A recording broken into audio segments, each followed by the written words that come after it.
Her son leaned in at the funeral and said, "Now we can finally sell her house." Helen Roth, widow and retired nurse, didn't flinch. She looked him straight in the eye and whispered, "Already did. And not to you."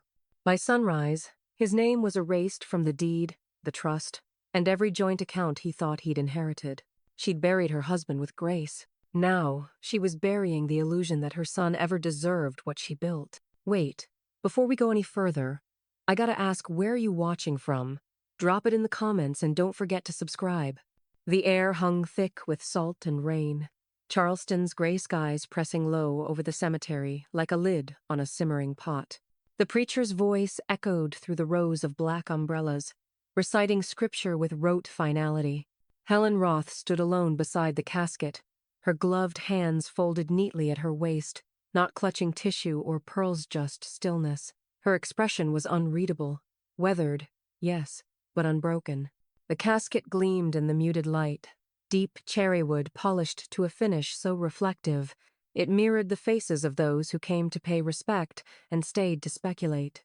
Behind her, Tyler Roth stepped forward, all polished shoes and practiced grief. His dark suit looked expensive but unearned. He leaned in as the final verse was spoken, his breath warm and sour from whatever he'd poured into a coffee tumbler earlier. "Now we can finally sell her house," he murmured. Helen didn't flinch. She didn't even blink. She simply turned her head an inch, just enough for him to see the edge of her calm. "Already did," she said. "And not to you." Tyler pulled back as if slapped, a twitch in his jaw betraying the smile he forced onto his lips when other mourners glanced over. Casey, standing a few feet behind with her heels sinking into the damp grass, saw the exchange but only caught scattered words. Still, suspicion rippled across her expression, sharp and calculating. Helen didn't offer explanation. She didn't owe any. Rows of white chairs emptied slowly. A cousin spoke in soft tones to someone who hadn't been around since the wedding. A neighbor dabbed her eyes and looked anywhere but at the family. Jenna Roth, 17 and unshelled by makeup or performance, stood stiff near the canopy tent. Her dark curls were pulled into a nervous ponytail, her expression tight as she studied the way her father's eyes narrowed toward Helen. Something silent passed between grandmother and granddaughter, something shared. And then came the click of heels. Dolores arrived late, as always, a navy coat thrown over her shoulders, gray curls pinned up in imperfect waves. She kissed Helen's cheek without hesitation, her lipstick leaving the faintest imprint on Helen's temple. "Did they start circling yet?" Dolores asked, voice dry enough to cut. Helen gave the barest tilt of her head toward Tyler. "He flew in for the eulogy, stayed for the assets." Dolores's smile didn't reach her eyes. Typical. He always did think inheritance was a birthright, not a consequence. As the crowd thinned, Casey stepped forward, looping her arm through Tyler's. "Everything okay?" she asked, voice sugary but pitched. Helen faced them fully now, her expression blank as snowfall. "Lovely service. Pastor did a fine job." Tyler studied her like she was a locked cabinet. "You didn't invite anyone back to the house." Helen looked down at her husband's name etched into the bronze plaque at the foot of the grave. "No one's going back to the house," she said. "That chapter's done." Casey's smile cracked, eyes flicking toward Tyler, then back. "Is it?" Before anyone could respond, thunder rumbled in the distance. Not enough to scatter the guests, but enough to end the pretense. Helen turned to Dolores. "You still have that umbrella in your trunk?" "Of course," Dolores said. "And a flask." They walked off together, slow and deliberate. Behind them, Tyler opened his mouth, then shut it again. He looked at Jenna as if she might offer him clarity. She didn't. She simply raised one eyebrow the same way Helen used to when people underestimated her. Back at the grave, a gust of wind lifted the edge of a prayer card. It fluttered once, then landed at Tyler's feet. He picked it up and stared at the photo. His father, younger and stronger, smiling beside Helen in front of the house he now realized wasn't his to claim. A new tension bloomed in his Gutanese and unfamiliar. Jenna turned and walked toward Helen. And behind them all, Casey pulled out her phone. The kind of call you only make when you feel a rug slipping fast. The rain had dried by mid-afternoon, but the streets of Charleston still gleamed like polished slate. Tyler's SUV pulled into Helen's quiet cul-de-sac, with the urgency of someone returning to collect what's already his. He didn't park in the driveway. He didn't have the right tone out anymore. Casey sat beside him, tapping a chipped nail against her phone screen, half listening to a podcast she wasn't actually playing. Her sunglasses were still perched on her head, though the sun had disappeared hours ago. "Are we seriously doing this today?" she asked, already stepping out. Tyler didn't answer. He moved fast, key already in hand as he ascended the porch steps. The hydrangeas Helen always trimmed herself were in bloom, annoyingly vibrant. He shoved the key into the deadbolt and turned. Nothing. Again. It stopped halfway stuck, unmoved. He yanked it out and muttered, "She must have jammed it." Casey joined him, arms crossed. "Try the other one." He did. A brass key, slightly worn at the teeth. Click. Twist. Nothing. The locks had been changed. Inside the house, Helen sat at her kitchen table, still in her funeral attire. Her laptop was open, a mug of tea half full beside her, untouched. She scrolled calmly through tabs. Dominion Power, Charleston Water, Spectrum Internet. One by one, she deleted saved logins, removed backup emails, disabled Tyler's access, unlinked Casey's phone number from the billing alerts. No drama, no spectacle, just methodical clicks of goodbye. A soft chime from her phone. "Miss Radner. Radner. R.E. Escrow funds deposited at 2:48 p.m. We're clear. Closing scheduled Thursday, 10 a.m. Helen smiled, folded the laptop shut. Outside, Tyler stepped back and surveyed the windows like he was being robbed by his own mother. "She changed the damn locks," he said. Casey narrowed her eyes. "No alarms going off. You think she moved already?" Tyler stepped off the porch and walked the perimeter like a man inspecting a hostile border. Every curtain was drawn, every sign of invitation scrubbed clean. "She wouldn't just—" "She would," Casey cut in, suddenly grim. "Especially if she had help."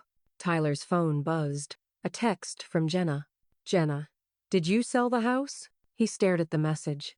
Inside, Helen received her own. "Jenna, did you sell the house?" Helen replied with only 3 words. "Helen, ask your father." Casey caught the look on his face. "What?" Tyler showed her the message. "She's messing with you," Casey said, but her voice faltered. He looked back at the house. "No," he said.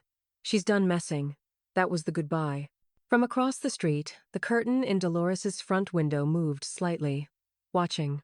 Back inside, Helen opened the side drawer of the credenza. Inside, one manila folder. She slid out the documents and placed them face up on the table, lining the edges just so. Title transfer. Signed. Power of attorney. Filed. Closing disclosure. Prepared. The house was no longer hers, and it was never going to be theirs. Back outside, Tyler kicked the porch rail once lightly. Not enough to break it. Just enough to feel something move under his foot. Casey looked at him. "What now?" He shook his head, jaw clenched. "We go home. But this isn't over." As they turned to leave, Jenna sat in her car at the end of the block, engine off, phone in hand. She hadn't meant to follow them, but she had. She watched them walk back to the car, arguing in gestures, lips tight. Her father looked confused. Casey looked furious. Jenna tapped her notes app and wrote just one line. They didn't know. Then, she locked her phone and drove straight to her grandmother's house. The smell of rosemary chicken wafted through the house, masking the tension as well as Casey hoped it might. She'd even lit 2 tapered candles on the sideboard, never mind that it was Tuesday, and the dining room was usually reserved for tax season and passive-aggressive holidays. Helen sat at the end of the table, her posture perfect, her linen napkin unfolded but untouched. She glanced at her plat chicken breast, roasted carrots, and something attempting risotto but made no move to eat. "Mom," Tyler began, "we're really glad you came tonight. It's overdue." Helen nodded once. It is." Jenna sat diagonally across from her grandmother, pushing peas around her plate like she was counting them. Casey caught the lack of conversation and jumped in with her favorite fallback. Charm layered in implication. "So, we've been talking," she said, offering Helen a practiced smile. "With the real estate market the way it is, there's a lot of potential in that house of yours." Helen blinked slowly. "You mean the one I no longer live in?" "Exactly," Casey said brightly. "There's so much we could do with it. Tyler has the Airbnb permit paperwork already drafted. We'd renovate the kitchen, of course. Those old cabinets super charming, but they're falling apart. Tyler reached for his wine glass, nodding like a man with vision. Helen tilted her head. You'd renovate the kitchen of a house you don't own? Tyler forced a laugh. Well, not yet, but we're assuming. Did you want to buy it from me? Helen asked, her tone so even it knocked the air out of the room for a second. Casey's smile tightened, teeth still showing but eyes harder now. It's not for sale. Not to anyone but us. Helen picked up her wine, held it to the light. Merlot, slightly too warm. She took a slow sip. That ship's already sailed, she said. Jenna's fork froze midair. Tyler put his glass down too hard. What's that supposed to mean? Helen set her wine down. It means you've been making plans around something that was never yours to assume. Casey's voice dropped a notch. You said you weren't selling. No, Helen replied. I said I wasn't living there anymore. You never asked the right question. The air tightened. Jenna stood up suddenly. Excuse me, she said, barely above a whisper, and walked out of the room without waiting for a response. The sound of her bedroom door closing soft, not slammed, landed heavier than anything spoken. Tyler leaned back in his chair, eyes sharp now. You're really going to do this? After everything? Helen didn't answer. She reached for her water glass this time, took a slow drink, and met his gaze with cool indifference. Casey folded her napkin with forced precision. You're being cruel. No? Helen said calmly. I'm being careful. There's a difference. The clink of silverware was the only sound for a long beat. From down the hallway, a low hum of music played through Jenna's door. A song Helen had played once in the car on the way to Jenna's piano recital years ago. A small echo from a quieter time. Tyler stood. We invited you here to talk. We were trying to... No, Helen cut in. You invited me to dinner so you could pitch me a plan to benefit yourselves. You didn't ask how I was. You didn't ask what I planned. You offered me chicken and assumption. Casey stood too. You're bitter. Helen rose from her chair with unhurried grace. I'm aware. Without another word, she reached for her handbag, walked to the front door, and let herself out. The silence she left behind wasn't empty. It was loaded. Back in her room, Jenna picked up her phone and typed a message. Jenna, you okay? Helen's reply came quickly. Helen, I've never been clearer. Then, Helen, tomorrow, I'll tell you everything. Jenna stared at the screen for a long moment, then deleted the old family group chat and created a new one. Just one member, Grandma. The file cabinet groaned as Helen pulled open the bottom drawer, the one with the hidden latch you had to press with the spoon handle, not a finger. A trick her husband taught her back when they still trusted locks more than lawyers. Dust puffed up as she reached inside. Folders lined up like soldiers, all labeled in her late husband's clean block lettering. Taxes, mortgages, maintenance logs, but one stood out thicker paper, yellowed at the edges. On the front, written in pen, to Helen if they try anything. She didn't smile. She didn't sigh. She simply brought the envelope to the dining table, set it down, and stared at it for one long beat. Then she opened it. Inside, a notarized, durable power of attorney naming Helen sole controller of the estate. Title paperwork for the house, already transferred into a private holding trust. A letter in her husband's familiar scrawl. No greeting, no goodbye, just this. They'll show you exactly who they are, eventually. Let them. Use this when they stop pretending. Helen read the sentence twice. Then she folded the letter and tucked it back inside. The next morning, she arrived at Ben Carter's office precisely at 9 a.m. a time, chosen not for symbolism, but for efficiency. Ben looked up from his desk, removing his glasses. Helen Roth, I was wondering when you'd walk in with that folder. She handed it over without a word. He scanned the documents. One brow arched. You two were smart. I didn't even know this trust was fully activated. Neither did they, Helen said. Ben flipped to the POA form. This signature is solid. Witnessed, sealed, filed, yep, all binding. She leaned back slightly in the chair. I need it all airtight. It already is, Ben replied. But I'll triple staple it for dramatic effect. Helen offered the faintest of smiles. When she stepped back into the Charleston heat, Dolores was waiting on the courthouse bench across the street, an iced coffee in each hand and a paperback mystery balanced on her lap. I figured you'd come out with proof or with fire, Dolores said, handing her a drink. Or both. Proof, Helen said. The fire's next. Dolores patted the bench beside her. You've got your documents. Now let them make the first big mistake. Helen didn't sit. They already did. They assumed I wouldn't open a drawer. Later that afternoon, back in the quiet of her rental cottage, Helen stood in the small bedroom she'd turned into her office. The sun caught the top of the mahogany file cabinet as she laid the new documents into place labeled, cross-checked, notarized. But one document didn't go back into the cabinet. Instead, she pulled out a slim, fireproof folder from the closet and slid in a new title page. Legacy Trust, Roth Family, Primary Beneficiary, Jenna Roth. Then, like it was nothing more than paying a bill, she moved the rest, her savings account, her certificates of deposit, her stock small but steady, her late husband's military pension disbursements, all of it rerouted to the Legacy Trust under her direct management, with a provision for transfer upon death or medical incapacitation. No loopholes, no shared access, no surprises. Jenna would be notified in writing, but not yet. Not until the water ran clearer. The printer spat out the confirmation page with a soft mechanical sigh.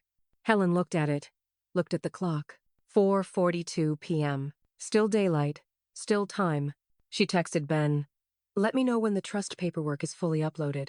Then Miss Radner, "Thank you for moving up the escrow." Then she paused, phone in hand, and texted Jenna, "Come by tomorrow. There's something I want you to see." Across town, Tyler and Casey were on their patio, sipping wine they couldn't afford, scrolling listings of houses they wouldn't inherit. Back in her office, Helen opened the drawer one last time and laid her husband's letter flat beneath the folder. Let them try, it seemed to whisper, and let them find out. The Charleston County Courthouse was built to look permanent columns, marble, everything designed to outlast emotion. But that morning, as Helen walked through the front doors in a navy sheath dress and a steel-set jaw, she didn't feel intimidated. She felt finished. Ben Carter met her just inside security, carrying a leather briefcase and a copy of the same manila folder she'd handed him days ago. "They're already inside," he said. Helen adjusted her gloves. Then they've had time to dig their own hole. Inside the probate courtroom, Tyler sat at the petitioner's table, suit pressed, lips tight. Casey was beside him, dressed in strategic beige, flipping through a binder like it held scripture. The court clerk called for quiet, and the judge, an older woman with a reputation for zero tolerance toward weaponized family, drama took her seat. "Petitioner seeks temporary executor authority," the judge began, "on the basis of alleged instability in the current estate holder, Helen Roth." Helen didn't look at Tyler. She looked at the empty bench 2 rows behind her where Jenna had promised she'd sit. Late school final, she'd said, but she'd try. Ben stood. "Your Honor, before we begin, I've submitted Exhibits A through G 10 years of tax filings, mortgage payments, portfolio activity, and estate maintenance, all executed solely by Mrs. Roth." The judge flipped through the folder in front of her, frowning at the paperwork. Impressive consistency. Tyler leaned forward. "That doesn't mean she's capable now." Ben didn't flinch. "Which is why we also submitted a recent medical evaluation from Dr. Elaine Morrissey, geriatric psychiatry. Her statement reads, cognitively intact, financially literate, no impairments observed." The judge nodded. "I have it." Casey stood, voice soft, as if she were mourning a relationship that never existed. "We've just noticed changes, confusion, repetition. She's been making erratic decisions." Ben turned slowly. "Would you like the court to enter Exhibit H?" Casey blinked. "Which is?" Ben raised a printed copy of an her email. "A message from Mrs. Casey Roth to her husband dated 3 weeks ago.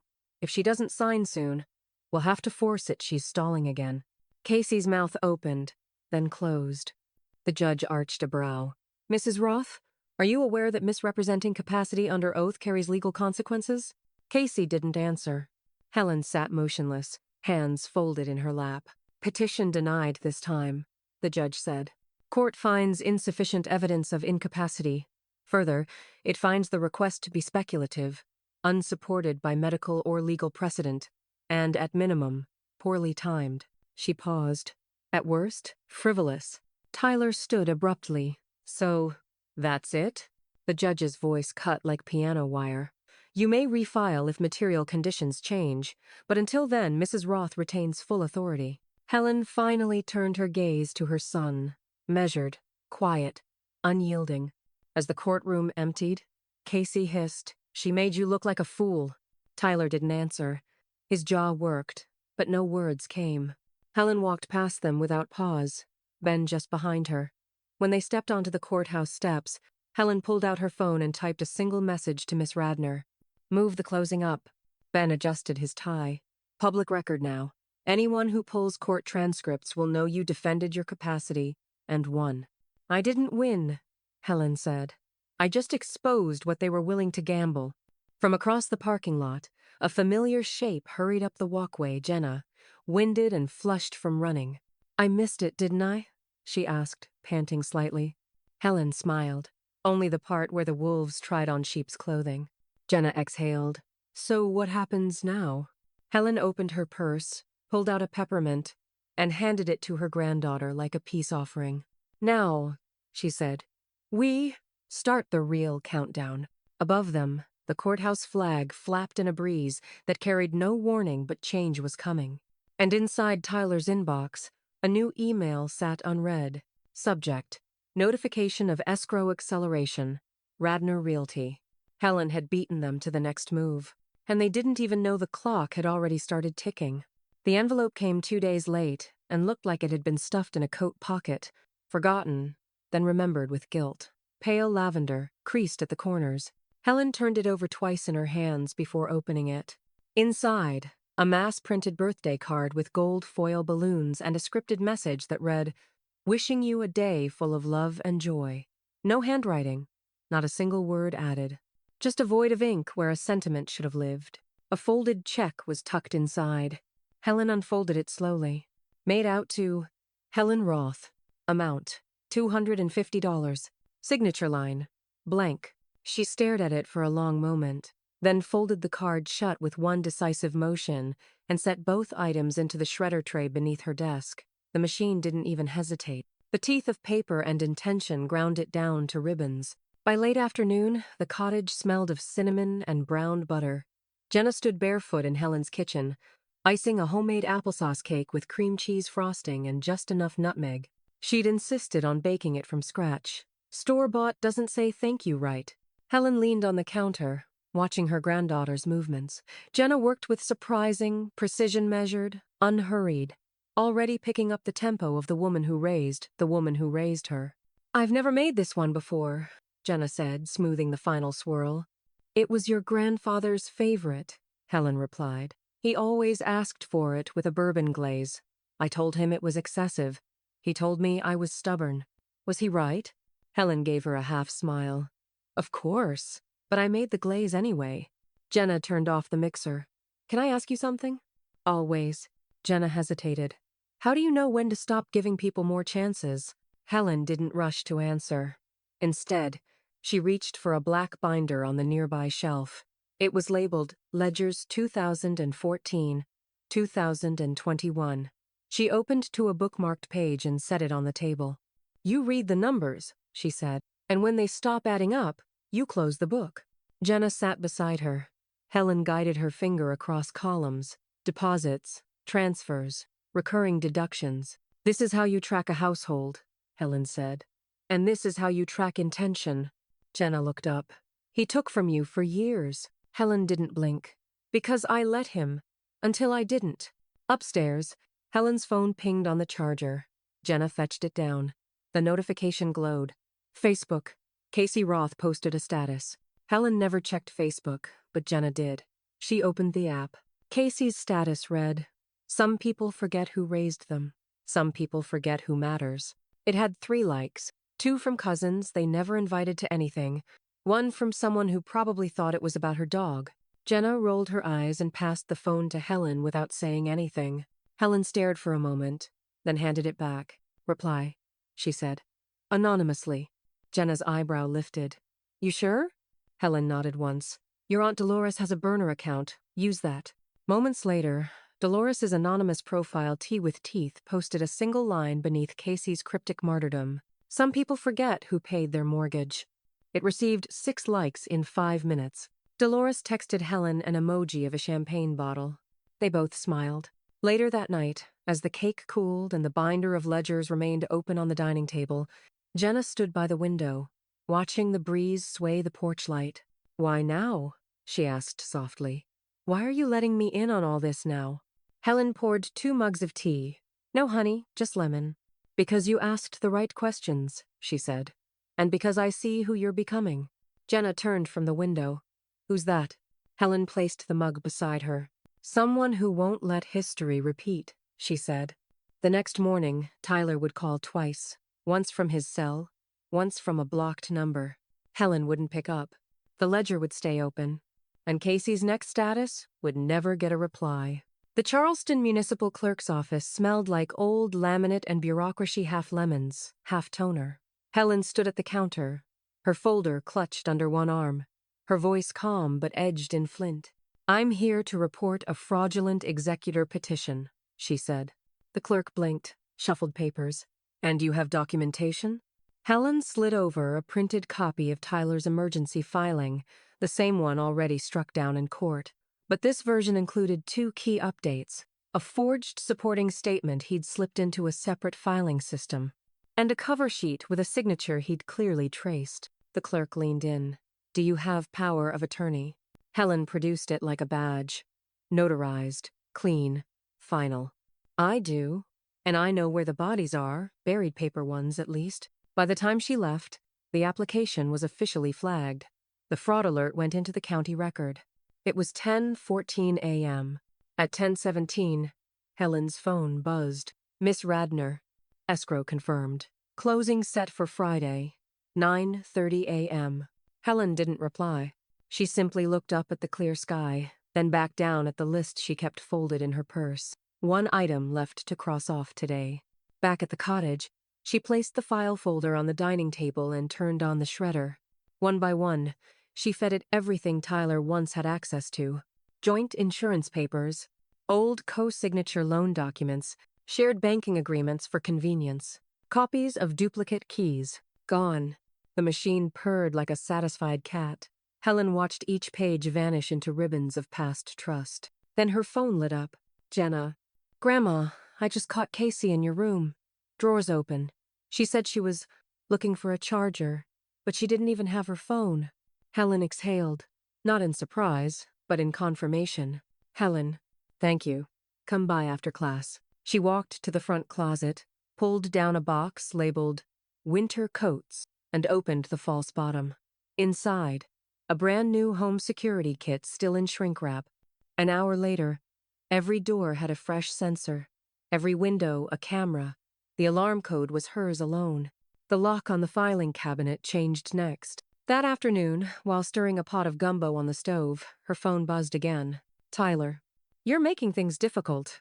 Helen let the message sit for a moment, then typed, "You haven't seen difficult," and hit send. Upstairs, she removed every old password sheet and backup flash drive from the drawer in the guest room. She loaded them into a lockbox and slid it beneath her bed. Helen didn't pace. She moved with the calm of someone who'd stopped hoping for honesty and started building a fortress instead. Outside, Dolores pulled up in her Ford, stepping out with a basket of rosemary and soup bones. "You look like someone who just deleted a man from the utilities," she said, handing over the basket. Helen smiled faintly. "You're not wrong." Dolores glanced around. "You armed the cottage?" Helen nodded, digitally and emotionally. They sat on the porch with sweet tea as the sun angled low over the hydrangeas. Helen opened the folder one last time to check the final documents. Everything was ready. The closing would be clean. The assets already shifted. "You ever think about telling him?" Dolores asked. Helen took a sip of tea. "What's the point of telling someone what they refuse to hear?" Across town, Casey stood in the guest room of her own home, staring at her reflection, trying to rehearse charm, reframe manipulation, disguise intent. And Jenna sat in the back of a Charleston public bus, staring at the text thread between her parents. A line stood out, highlighted in her memory from days ago. "Casey, If she doesn't sign soon, we'll have to force it. She screenshotted it again, just in case. Back at the cottage, Helen poured the shredded paper into the compost bin with the eggshells and lemon rinds. Tyler thought she was difficult. He hadn't seen what she could grow from scraps. The sun rose hot and early over Charleston, casting long shadows across Helen's front porch. The hydrangeas were still beaded with dew when the black Mercedes eased into the driveway bold, as brass and just as cold. Tyler stepped out in a blazer too crisp for the weather, holding his phone like a compass, already filming. Casey emerged on the passenger side in cream linen and oversized sunglasses. A man with a Nikon slung around his neck followed them, his sneakers squeaking on the brick walk. Casey fluffed her hair. Just a few quick shots, the before photos, light staging. Tyler didn't knock. He just reached for the doorknob. Click. Locked. The deadbolt gleamed, new and impersonal. Then the door opened slowly. Helen stood in the frame, dressed in slate blue and composed like a verdict. "It's no longer mine," she said evenly. "Or yours." Tyler blinked. "What?" A slow rumble drew his attention to the street. Down the block, a moving truck rolled in, bright and unmistakable. The logo read Low Country Hauling, and the liftgate was already down. Two men in matching shirts stepped out and began unloading boxes neatly labeled color-coded, furniture wrapped in thick pads, a baby swing, a small upright piano. From the sidewalk, a couple appeared mid-30s, well-dressed but modest. She carried a diaper bag slung across her chest. He held a baby carrier. They walked with purpose. "Excuse me," the man said, stopping at the base of the steps. "We're the Murphys. We close today?" Helen stepped aside and handed him a white envelope. "Keys, garage opener, security codes inside." The woman smiled, tired and sincere. "Thank you so much. You have no idea how much this means." "I do," Helen replied with a glance at the child tucked into the carrier. "More than you know." Tyler watched in stunned silence as the couple climbed the porch and passed him without a flicker of recognition. The photographer lowered his camera, suddenly unsure of the assignment. Casey stepped back, voice tight. "You sold it?" "To someone who needed it," Helen said, without looking at her. "You can't just—" Tyler started, but his voice faltered. Helen faced him fully. "Actually, I can. And I did. Escrow closed this morning." He laughed, brittle and humorless. "You did this out of spite?" "No," she said. "Out of strategy." Behind them, the movers began bringing in a crib. A soft lullaby toy chimed as it swung from a box. The front door swung shut behind the Murphys with a satisfying click. Casey reached for her phone, fingers flying across the screen. "Calling your lawyer?" Helen asked. "Tell him to read the county filings first." Across the street, Dolores sat on her porch, legs crossed, a glass teacup in hand. She raised it like a salute and sipped slowly, eyes gleaming behind tortoise-shell frames. Tyler opened his mouth again, then closed it. Casey turned to the photographer. "Delete everything. We're done." He hesitated. "You still want the porch shots?" Casey's glare answered for her. The photographer stepped back toward his car, mumbling about miscommunications and refunds. Helen walked down the steps, calm and deliberate. She passed Tyler and Casey without pause. "You had a vision board," she said over her shoulder. "I had paperwork." They turned to watch her cross the lawn toward Dolores's porch. A breeze lifted the edge of Helen's blouse as she climbed the steps, and Dolores handed her the tea without needing to ask. "They brought a photographer?" Dolores asked. "They thought it was a coronation," Helen said, sipping. "Turned out to be an eviction." A screech of tires announced the Mercedes backing too quickly out of the driveway. Inside the house, the Murphys opened windows. Outside, the world turned. Helen sat back, her fingers wrapped around the warm porcelain cup. Across town, Jenna's phone buzzed. A photo from Helen. The Murphys on the porch. Captioned, "Legacy transferred. Quietly. Permanently." Jenna smiled, saved the photo, then texted back. "Next move?" Helen didn't reply immediately. She just watched the Murphys hang a wreath on the door. A small wooden sign underneath it read, "This house is not for sale." And on Dolores's porch, two women sat in quiet satisfaction, the kind that only comes after reclaiming what was never freely given.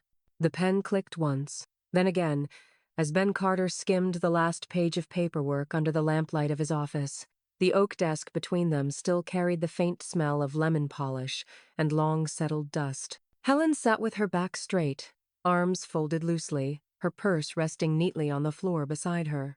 "Well," Ben said, exhaling. "It's done. Sale cleared.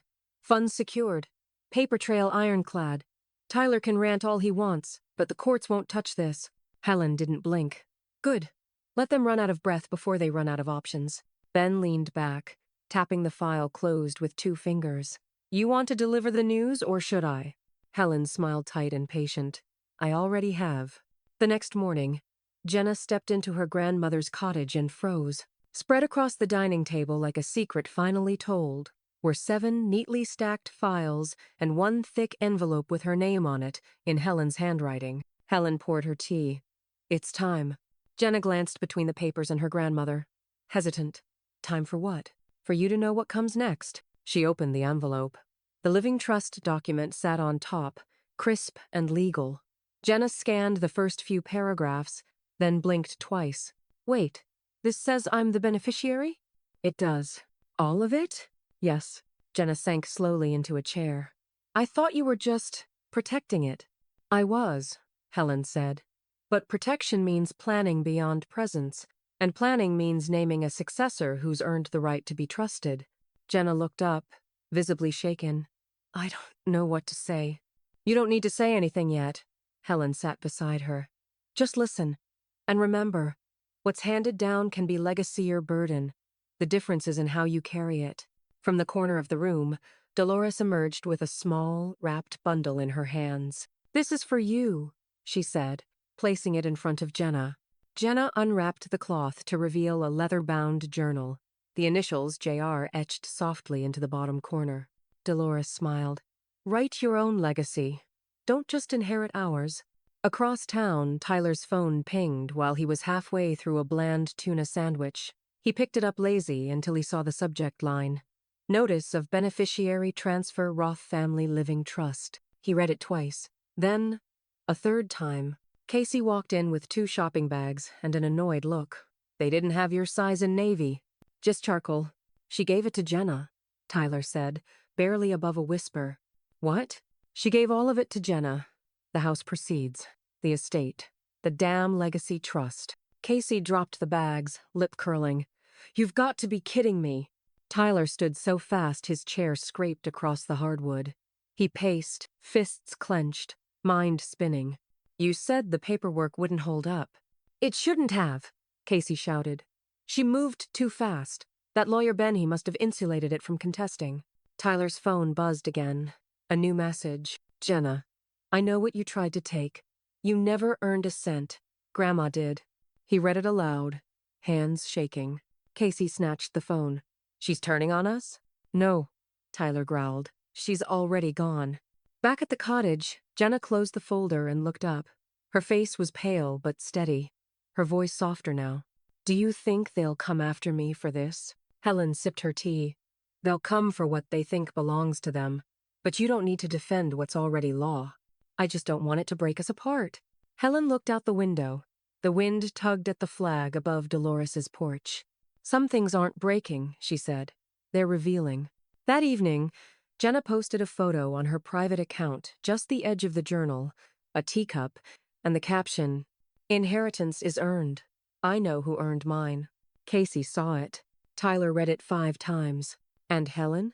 Helen watched the porch light flicker on as Jenna stepped outside to sit beside her. She didn't say a word. She didn't have to.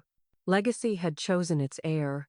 And the storm brewing now wasn't on Helen's shoulders anymore. It started with a ping, then another, then 6 more. Helen woke at 5:42 a.m. to the glow of her phone lighting the bedside table in harsh pulses. She slipped on her glasses and tapped the screen. The first message was from Tyler. "You manipulated her. This isn't what Dad wanted." Followed by another. "You're not thinking clearly. This isn't the mother I knew." And another, time-stamped 2:13 a.m. "We'll fix this, before the courts do." Helen stared at the screen, then opened her voicemail. Casey's voice, clipped and saccharine. Helen, we're just trying to understand why you'd sabotage your family. You're clearly overwhelmed. Jenna's young. She doesn't see it yet. But people are watching. You're isolating. Erratic. It's concerning. Helen deleted the message without saving it. By 7 a.m., the inbox held 19 unread message sheets, one louder than the last. The tone shifted from coaxing to coercive. From, "we love you," to, "you need help." By the 20th message, Tyler had used the word unstable 4 times. At 7:45, Helen made tea. By 7:50, she blocked Tyler's number. By 7:52, Casey's www. Jenna showed up at 8:10 a.m., bleary-eyed but alert. She held her phone like evidence. "I saw everything," she said. "Dad keyed me on half of it. He thought I'd talk you down." Helen gestured toward the kitchen table. "Sit. We're going to talk about firewalls." "I already saved everything," Jenna said, flipping her phone around. "Screenshots, voicemail recordings, timestamps. I started a folder called In Case They Escalate." Helen raised an eyebrow. "You titled it?" "I color-coded it." Dolores entered the room without knocking, holding 2 paper bags and a small flash drive between her fingers like a grenade pin. "Good morning. Brought pastries and encryption software." Jenna blinked. "You have encryption software?" Dolores handed her the flash drive. "Passwords pineapple. No one ever guesses pineapple." Helen smiled faintly. "You really are a menace." "From the old school of subtle warfare," Dolores replied, unpacking croissants. "Let's teach her how to protect herself from digital slime." By 9:30, Dolores was walking Jenna through secure folder creation and metadata scrubs. Helen stood near the window, watching the morning shift outside the mail truck, a neighbor walking her dog, the hum of a lawnmower down the street. Peace had become something they had to reinforce, not expect. Jenna leaned over her laptop. "They keep trying to frame this as elder decline, like, just because you're quiet, you're confused." Helen turned. "When men fall silent, they're considered wise. When women do, we're considered lost." Ben Carter's voice buzzed in just before noon. "Checked in with probate court. We're seeing activity on their end, mostly noise. Nothing formal yet. In the meantime, I filed a protective clause on the trust. You now have a legal buffer against predatory claims." Helen texted back. "Thank you. Anticipated as much." Then she turned to Jenna. "Ben's locked it down. From here forward, no one touches anything without leaving a fingerprint." Jenna nodded slowly. "We should keep documenting. Like every call, every tone shift, a timeline." Dolores raised her teacup. "Look at her. She's going full archive mode." Helen sipped from her own. "She gets it from me." Jenna smiled, but her eyes still held a trace of something sharper, betrayal not fully processed. "They'll turn it up, won't they?" she asked. "The manipulation." Helen leaned in. "People don't escalate when they're in control. They escalate when they realize they've lost it." Outside, the breeze picked up again, hot and restless, the kind Charleston knew well. A stormy hush before the real weather changed. Helen reached across the table and tapped Jenna's folder. "Keep backing it all up. Every message, every implication. One day, if you ever need to, this becomes your firewall." Jenna nodded and clicked upload. Upstairs, Helen's phone lit up again, another unknown number. She let it ring, then blocked it, then turned the phone face down, and opened her planner to Friday. Underlined twice, final account closure. They weren't just protecting the legacy now. They were documenting its defense. The waiting room smelled like eucalyptus and soft plastica calming lye, like most things designed to settle the nerves of people about to be dissected. Helen sat in the far left chair, hands folded in her lap, a manila folder resting like armor atop her purse. She wore slate gray, hair pinned in its usual no-nonsense twist, and flats with just enough arch to carry weight. Across from her sat Dr. Marcus Elkin, court-appointed psychologist, tapping a pen lightly against his clipboard. He was in his mid-50s, balding at the crown, eyes sharp with caution. His posture was relaxed, his questions were not. "Can you describe for me the events of the last 3 months from your perspective, starting with the funeral?" Helen met his gaze. "My husband died. My son tried to take what wasn't his," I responded. Elkin raised an eyebrow but said nothing. He made a note. "And do you feel—" "No." Helen said flatly. That's not how I answer. You ask. I'll decide if it's worth feeling anything about. He paused, then smiled faintly. Noted. They moved through memory tests. Short-term recall, number sequencing, emotional reasoning scenarios. Helen answered everything without pause. Her cadence even. Her tone dry but alert. When he asked her to interpret a drawing of a complex family tree, she traced the relationships in silence, then said, "This isn't about memory. It's about loyalty. He thinks blood entitles him to things character never earned." Another note. An hour later, she stepped outside into the Charleston heat, sunlight catching in the silver edges of her hair. Her phone buzzed. One new message from Ben. "Judge has Tyler's latest petition. You'll want to be there when they read this evaluation out loud." Helen smiled, just a little, then walked 2 blocks to the courthouse, unhurried and unbothered.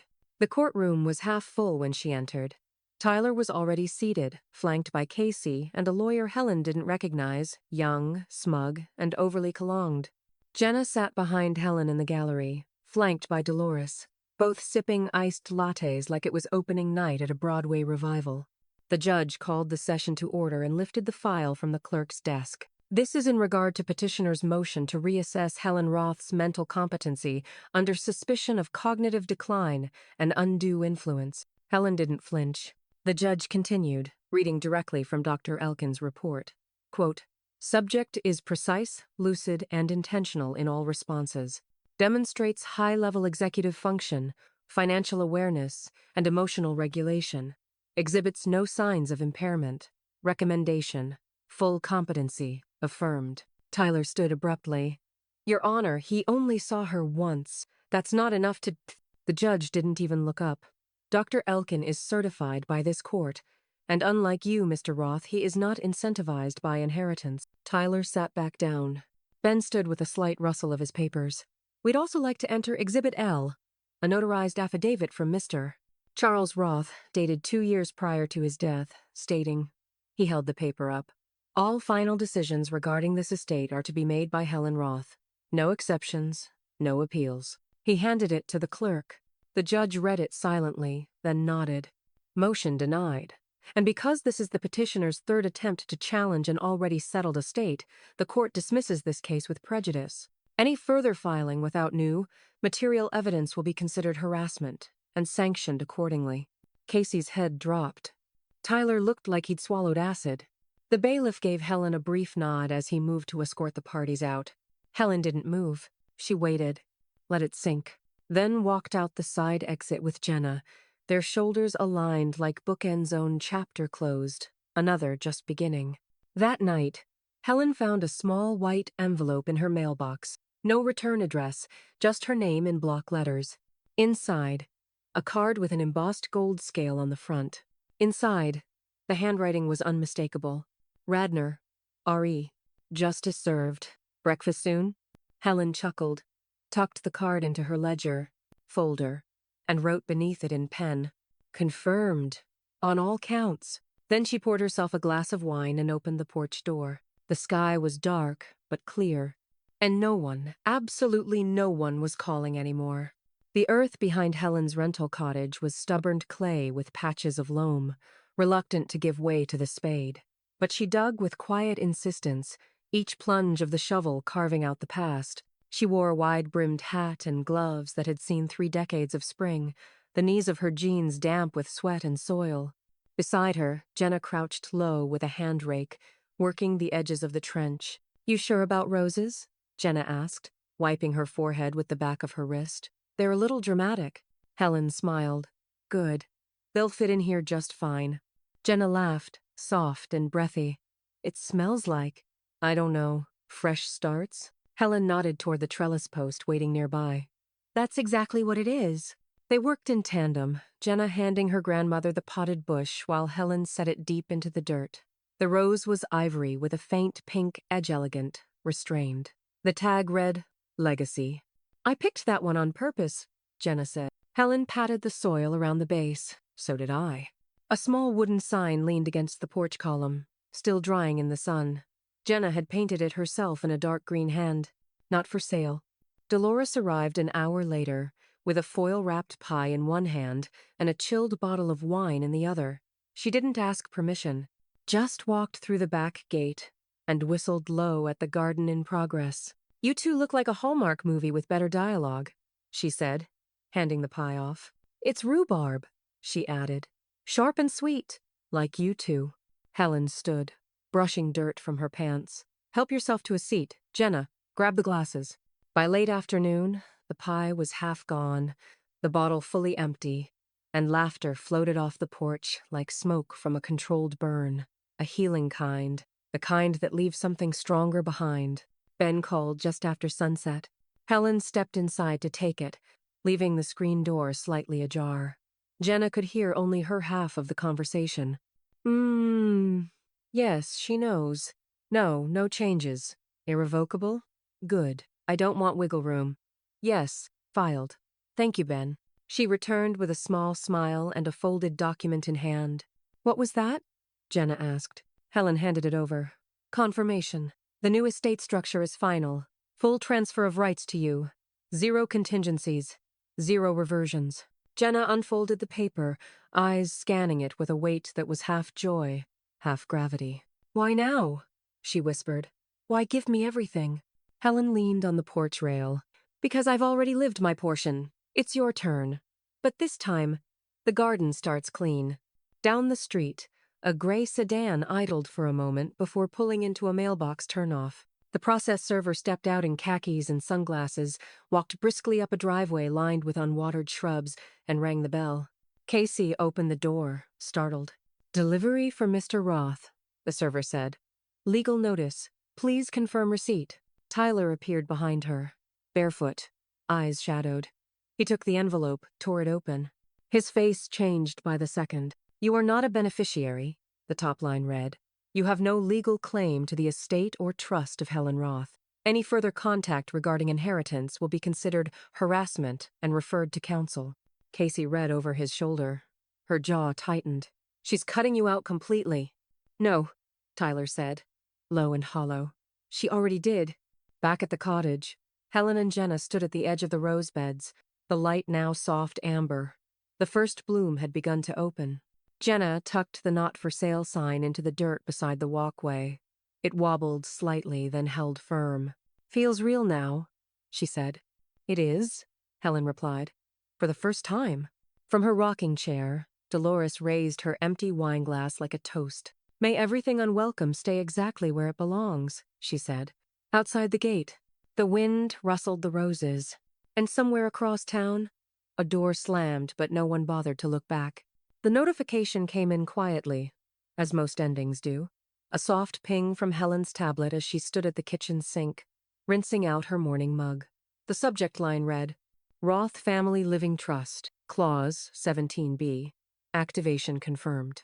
Helen dried her hands, sat down at the table, and opened the file. One signature from her, one timestamp. And with that, the legacy clause went live. Jenna was now the full successor trustee, medical power of attorney, and irrevocable sole heir. No caveats, no loopholes, no family meetings required. Outside, the roses leaned in the breeze. Across the kitchen, Jenna looked up from her laptop. "Is it done?" Helen nodded once. "It is." Jenna exhaled. "I didn't expect it to feel too light. It feels like exhaling for the first time in months." "That's what happens when weight is handed off instead of dropped," Helen said. "You carry it differently." The next voicemail came from Casey. Her voice was tight, rehearsed, weaponized politeness sharpened at the edges. "I just want to remind you, Helen, that if you continue spreading these versions of things, there will be consequences. There are reputations involved, careers. I'd really hate to have to involve outside parties in something that could have stayed private." Helen didn't reply, didn't even delete it. She archived the file, tagged it defamation implied, and forwarded it straight to Ben's secure inbox. By noon, a certified letter had been sent, boilerplate but firm. All future communications regarding personal or estate matters must go through legal representation. Any attempts at coercion, defamation, or reputational interference will be documented and litigated as necessary. No contact, no escalation, just silence wearing a well-cut suit. Dolores arrived with a thermos of sweet tea and a new paperback tucked under her arm. She sat on the porch with Helen, the two of them watching the breeze shift through the hanging fern baskets. "They're unraveling," Dolores said softly. "You didn't erase them. You just finally saw clearly." Helen didn't speak for a long moment. Then, "I kept hoping they'd come back to themselves. I just didn't realize that was themselves." Dolores poured the tea. Takes a while to accept that sometimes loyalty is just prolonged disbelief. Later that afternoon, an email landed from Radnor Realty's finance department. Final disbursement from home sale completed. Amount: $264,000.21. Transferred to Roth Living Trust Final Reserve Account. Helen stared at the number. Not massive, but clean. Undisputed. Fully hers. Then she logged into a second account, one no one else knew about, and made a transfer, half the amount. Recipient: Low Country Shelter Fund. Memo line: "In memory of Charles and in spite of bloodlines." Transaction confirmed. Anonymous donor noted. She logged out and closed the lid of the laptop. Across town, Tyler stood in the middle of his kitchen, the counter littered with unopened mail. His phone buzzed with another bounced payment alert. The mortgage on their second property was now officially behind. Casey paced behind him, rereading the denial letter from the private lender they'd tried to court. "You told me this was temporary," she hissed. Tyler didn't respond. Tyler? Still nothing. On the floor beside him, a thick envelope lay crumpled. Inside, copies of the court's dismissal, a full estate freeze against his name, and a permanent block from reapplying for executor rights. Helen hadn't just shut the door. She had welded it shut. Back at the cottage, the sun was lowering over the fence line. Helen stepped outside to find Jenna tending the newest rosebush. She was humming something, a song Helen recognized from her mother's humming decades ago. Something full of small hope. "I've been thinking," Jenna said without turning. "Next semester, I want to take estate law as an elective. Learn how all this actually works." Helen smiled. "Good. Learn the rules, then learn how to outthink them." A hawk circled high above the tresselant, sure. Inside, Helen opened her planner one last time that day. Under Friday, she drew a single check mark. No more estate business. No more filings. Just peace. And across town, as another overdraft ping hit Tyler's inbox, Helen opened a fresh notebook and wrote at the top of a new page, "Let the silence hold." But she already knew it wouldn't stay silent for long. The wall above the mantel was finally bare, waiting. Helen stood on the step stool in her cottage's living room, steadying the last nail with the heel of her palm. It was late afternoon, the kind of quiet where the breeze outside seemed to listen. She reached into a padded envelope and withdrew the photo. Charles in uniform, caught mid-laugh on their first 4th of July in Charleston, his hand shielding his eyes from the sun, his grin crooked. It wasn't the most flattering shot, but it was the one Helen loved, most tune-edited, unposed, true. She centered the frame, stepped back, and nodded once. "About time," she whispered. Behind her, the door creaked open. Jenna stepped in carrying a wide, flat box, her eyes darting to the photo on the wall. "Looks perfect," she said. Helen didn't respond, just smiled and climbed down. Jenna set the box on the dining table. "I made something. It's not fancy, but it's us." Helen raised an eyebrow. "Us?" Jenna lifted the lid. Inside sat a hand-bound scrapbook, its cover covered in textured linen. The title painted in careful brushstrokes across the front. "What You Kept." Helen opened the first page. A black and white photo of her and Charles at the old cottage's front steps. A handwritten caption beneath. "Kept the house. Kept the promise." Flip. Jenna's baby, photo covered in cake and frosting next to one of Helen cradling her with flour on her apron. Kept the birthdays. Kept the recipes. Helen's fingers paused at each page like a pianist remembering familiar chords. Jenna leaned against the table. "I didn't want to make a scrapbook of what we lost. I wanted to make one of what you never let go of." Helen exhaled. "That's harder to measure." Exactly why it matters. An hour later, the porch light had clicked on by itself, casting warm shadows over the steps. Dolores arrived with a bottle of elderberry wine and 3 mismatched glasses. "Hope it's chilled enough," she said, holding it up like a trophy. "We need to toast something, don't we?" Jenna lifted her glass. "To women who don't flinch." Helen raised hers. To girls who don't back down. Dolores clinked theirs gently. To the families we choose and the ones we protect from the ones we didn't. Laughter followed, the light kind that felt earned. Inside, Helen stepped into the kitchen to check the kettle, but the mail on the sideboard caught her eye. One envelope thin and official probate court seal stamped in the upper left. She opened it without fanfare. Final notice. All accounts closed. No outstanding claims. Estate matters concluded. It didn't feel like triumph. It felt like the sound of a lock clicking shut on the inside. She laid the letter on the table beside Jenna's scrapbook and poured the hot water into the teapot. Later that night, after the dishes were rinsed and Dolores had gone, Helen sat at her desk beneath the window. A soft breeze rustled the curtain. Outside, the roses nodded in moonlight. She pulled out a heavy cream envelope and a fresh sheet of paper. At the top, in her own familiar handwriting, she wrote, "To be opened when I'm gone." She paused for a long time, not for lack of words, but to choose them carefully. This wouldn't be another legal document or contingency clause. This would be clarity. She began with a single line. "If you're reading this, then everything went as planned. Or better." Her pen moved deliberately graceful, grounded, never rushed. Outside, the cottage was still. No notifications, no court filings, no headlights on the gravel. Only the sound of legacy settling into its rightful place. And upstairs, Jenna opened the last page of the scrapbook, tucked a small pressed rose between the pages, and whispered to herself. She kept everything that mattered. Back at the desk, Helen folded the letter, slid it into the envelope, and sealed it. But she didn't file it away just yet. She left it on the mantel, beneath the photo of Charles, like one final promise still warm. One more thing not for sale. Not ever.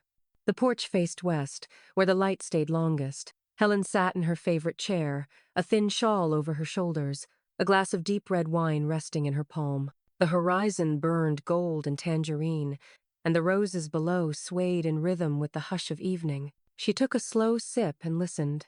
Not for footsteps, not for emails, or doorbells, or urgent knocks, just cicadas and the faint rustle of rosemary in the planter box.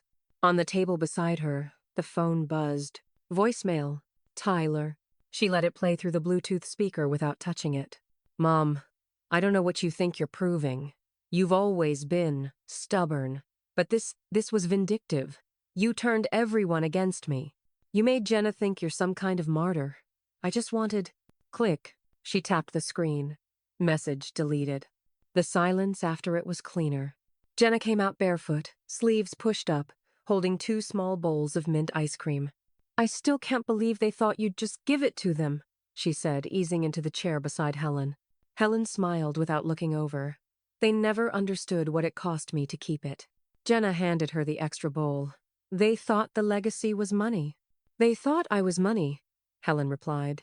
"They never saw the backbone underneath it." The sun dipped just below the rooftops. The sky turned soft lavender, and the first crickets began to call. Helen set her spoon down, reached into the wicker basket beside her, and pulled out the sealed cream envelope. She handed it to Jenna. "To be opened when?" Jenna asked. "When it's time," Helen said. "And not a second before." Jenna ran her thumb across the seal. "What is it?" Helen's eyes didn't leave the horizon. "It's the part of me I never got to say out loud. You'll understand when you need to." Jenna tucked the envelope into her sweater pocket. "Okay." They sat in companionable silence, the kind that felt shared and earned. A screen door creaked open from across the lawn. Dolores walked up the path, holding a single lantern and a small tin of shortbread. She climbed the steps without asking. "It's quiet now." Helen raised her wine glass. "Let's keep it that way." Dolores passed the lantern to Jenna. "For your room, in case the power ever goes out but you still need to see where you came from." Jenna took it reverently. "You always bring the perfect things." "I bring the necessary things," Dolores replied. "Perfect is for holidays. Necessary gets us through the rest." The 3 women sat under the porch light, which flickered once, then steadied. Helen leaned back, the wood groaning slightly beneath her. "You know, I've been thinking about that morning at the funeral." The whisper. Jenna glanced over. "Tyler's?" Helen nodded. "Now we can finally sell her house." Jenna shook her head. "Entitlement disguised as grief." Dolores gave a dry chuckle. Greed's not subtle. It just shows up in pearls and pressed collars. The sun was gone now, the porch bathed in amber, dusk curling in the corners. Jenna stood, stretched, and pressed a kiss to Helen's cheek. I'm heading in. Gonna write a bit. Helen nodded. Start with truth. Add memory later. Jenna smiled and disappeared inside. Dolores followed after a moment, leaving Helen alone on the porch. The lantern flicked on in Jenna's window. The breeze cooled. The world, for the first time in too long, felt wrapped in its own stillness. Helen looked up at the stars just beginning to spark. A whisper had started it. At a casket. A cornered moment meant to wound. But whispers don't last. Helen sipped the last of her wine and whispered back not to Tyler. Not to the wind. Just to herself. He whispered at the funeral. Her eyes never left the dark sky. But I owned the last word.